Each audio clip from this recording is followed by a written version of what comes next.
Alright, boys and girls, this is real. You got negative temps.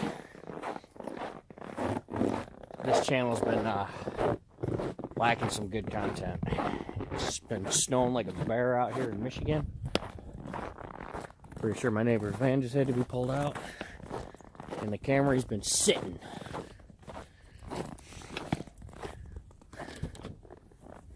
So we're going to do a cold start of the 97 Camry. We might be screwed.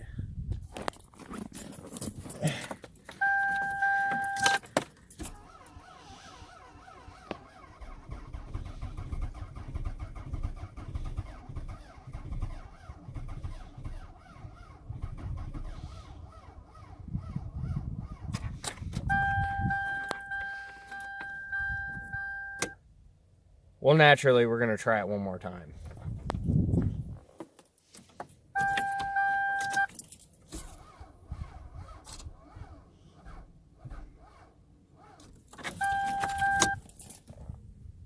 The blizzard of 2019. How will we survive?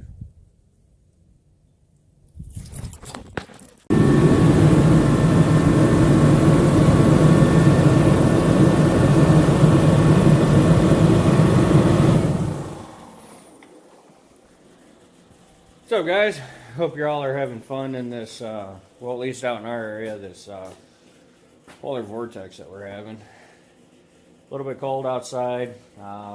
About 2 weeks now without a video, so we're a little overdue. The shop, as you see, has been focus, kind of relayed out. Shoving everything in here because of the cold weather that we had. And the cold weather is actually the topic of today's video. Anybody that's been scrolling through social media, you know, the topic of anything that's going on right now is battery starters, alternators, fuel gelling, and whether or not do I need to use my block heater. And then there's always that asshole, oh, I've never used a block heater, I've never used fuel additive, blah, blah, blah, blah, blah. You know what, asshole? Good for you. Sorry, I shouldn't talk like that. But we all know that guy. If you're that guy, you know who you are. And it's really annoying. So today, I actually want to talk about just a few winter tips to get your diesel vehicle or gas vehicle, mainly diesel, ready for the winter time. So we had to go out today and rescue the Tahoe. So I've got the barn on. It's negative 10 right now without the windshield. So I got the barn heating up. It's only 37, but it's worlds difference in there, or out there, than it is in here. I got Lola thawing out. She didn't gel up or anything like that. She's been on point, but the battery on the Tahoe has taken kind of a beating. I had to replace the alternator because it wasn't holding charge. You know, you come up to a light with the heat on and all that, volts drop. It's not fun. So I'm on one of the things that I'm going to hit on is actually just simply this right here. Make sure your batteries are good. Make sure your alternator's good. It doesn't take much to pop them out. Take them down to your local auto parts store and have them tested. They do it for free. If it needs to be charged, they generally will charge them for free, just like your starter. If you need it tested, they'll start it for free. And they generally have remands and all that ready to go. The next thing that I can say is if you have access to a heated barn, heated garage, you know, every once in a while, turn the heat on, bring them inside, get them thawed out. These things have already lost a lot of junk on them, but it's really nice because it's snow, it's cold, but it comes right off. I've already been working at Lola already. You know, I've gotten the stuff out of the cowl from underneath the wiper blades and that, and along the door trim here, or the window trim there, because as you know, once the window freezes up and it's fogged over, you know, for me, I work in a gated area, so I have to be able to scan in with my badge to go to work. So But anyway, the biggest thing, diesel fuel gels. It's not, if you have a Cummins, a Duramax, or a Power Stroke, or a Detroit, doesn't matter what it is, the shit will gel. Okay, when it gets this cold, you know, whether you believe that a wind chill affects inanimate objects or not, they don't care. When it gets cold, it will freeze. Okay, now when I fired Lola up today, she fired up like a champ, and her fuel pressure, as you can see, I'll get this damn thing to focus.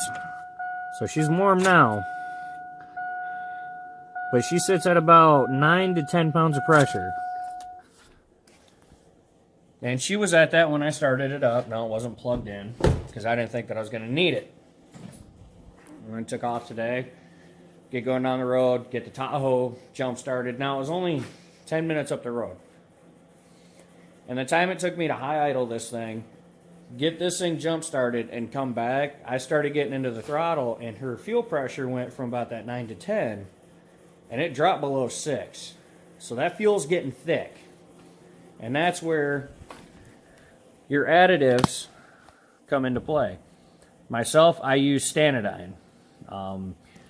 You got Power Services, you got Optilube, Merchant Automotive, they have a good additive. There's Hot Shots. I like Stanidine. I have my reasons for it.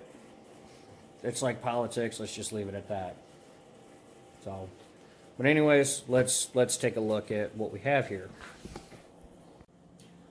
So, here we have, I don't have the full line of Stanidine here, but I've got a pretty good amount of it. I've got my Performance Injector Cleaner. I've got my lubricity formula, and I have my performance formula, and I also, in the back here, which right now, this is the important guy. This is the winter blend. This is what you want to put in to prevent things from gelling. Now I've got Power Services here too, and one of the biggest things, the biggest issues that people have with fuel gelling is they don't know what they're working with. And what's really interesting is that this has a label right here and here, just as this does. It has instructions. Now, like most men, and I'm guilty of it, I don't like to read them.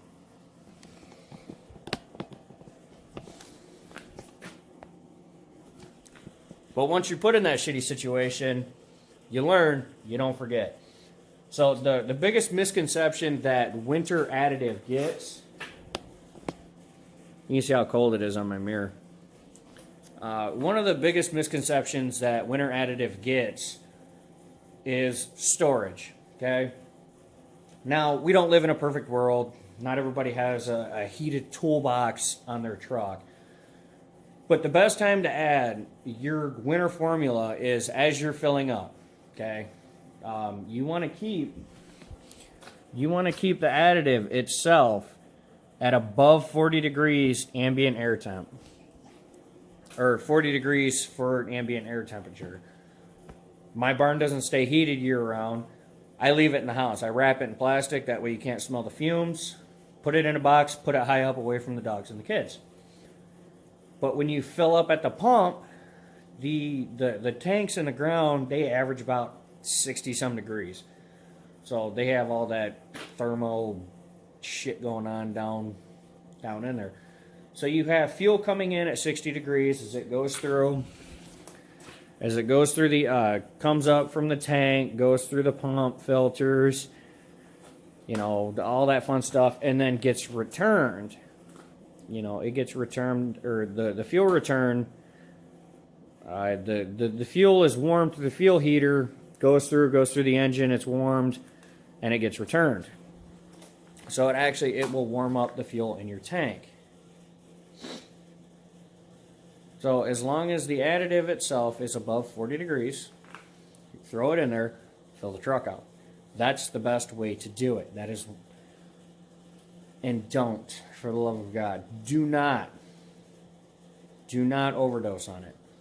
That's another misconception. Everybody gets, they fill their tank, they dump a bottle in there, and screw it, it's good. No, not really. You can actually do harm to your injectors and your fuel system and all that because you're putting too much of a good thing in there. Too much of a good thing isn't always good. So just don't. It's not hard to read the label. Get it as close as you can. And you want to talk about Harmon injectors. This stuff right here, this Power Services, this is for, right there, winter emergencies. Do not put this stuff in your tank and run it as a daily additive.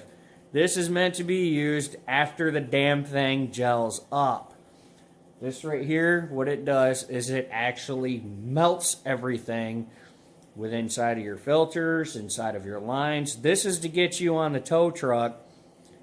Well, if you don't have a tow truck coming, this is to get you back or to get the damn thing thawed out.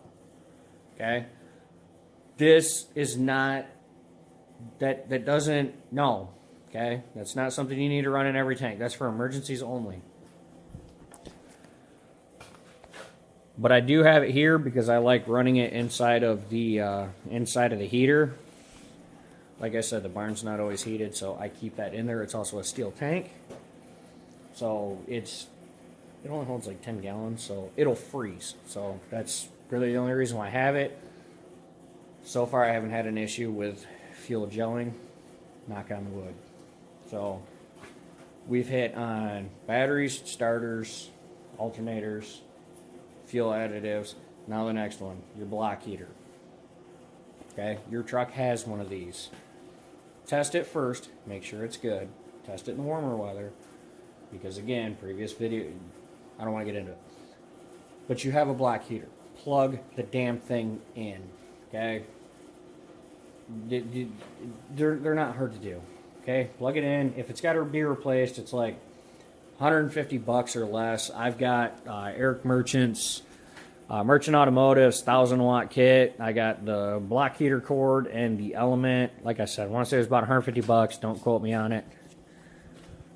But plug the damn thing in, okay? It's good routine maintenance because when those block heaters fail, they either cause a short in electrical, you can lose your truck in a blaze, or you get lucky like I did on Lola the first time and it just quits working.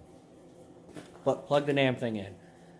Okay, when you've got, like Lola, she's got bigger injectors, she's got a lift pump down there, she's got an aftermarket fuel heater. You know, these trucks have a grid heater, they have glow plugs. And that's the whole reason why these trucks have two batteries. They have two batteries because of the draw that you need to have, or the draw that the charging system goes through to run all these units to get this thing to start. That's a lot of juice. You are putting a lot of stress on those batteries, on that starter, on those glow plugs, that intake air heater, all of that. And honestly, who doesn't like the perk of having hot air within 5 minutes of starting it up? I know I do. It's convenient. I got seat heaters and all that, but still, it's convenient. So that's really all that I have for you guys today. I hope you're all staying warm out there. I promise you, the next video is going to have some exciting content. We are going to be putting the 6.5 back in its home. We do have fresh fenders for it, and a lot of good, exciting things coming for you guys. So it's getting cold out here again. I'm going to take my ass inside, get this thing edited for you. But please, please, please, you know, remember, guys, if you're cold, they're cold too. So that's all that I got. Sorry for ranting, sorry for talking, but hope this helps you guys. Hit that like button, hit that subscribe button before you leave. Take care. We are going to see you on the next one. Peace.